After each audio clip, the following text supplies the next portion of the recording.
YouTube. So what we have here is the Home Decorator Collection's Britton 52-inch integrated LED ceiling fan. Now, come down here. Don't ignore that box. I got this on sale at Home Depot for $38. It was $150, so I'm like, I am not passing up that deal. That's a good deal. I know I said I don't like the integrated LEDs, but for that price, I can't complain. So, turn the light on. That's a bright light. Now, one thing I don't like about it is I can't change the color of it. It's just that 3000K compared to the 5000K that I used.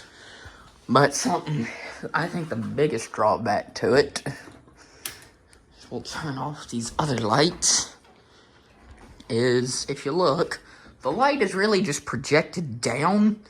It doesn't spread it around the room, so it leaves a lot of dark spots. And look, you can't really see the ceiling fan. Turn the air conditioner on. It's actually kind of hot in here. So, we'll turn the lights on. Alright, so let's start off on low.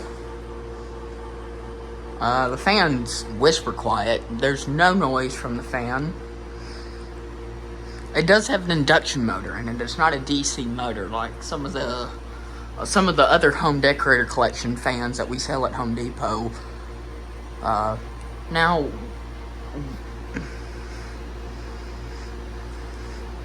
we don't even carry this display in our store anymore. We took it down, I think, a couple months ago, and I threw it in the trash compactor. Now, the display fans at Home Depot do not have motors in them, like the new ones at least. Some of the old ones actually did have motors, but it's something they did to save money on copper, I guess. So the display fans you see, don't get mad at Home Depot for throwing them in the trash compactor. They're worth nothing. They don't have motors. And here's the remote. So your light. Oh yeah, the light. It does dim. Gotta hold the button down. It gets pretty low. Yeah, now if I put my camera right up to the LED, it will start flickering, but under normal camera, it actually doesn't flicker. So yeah, bye.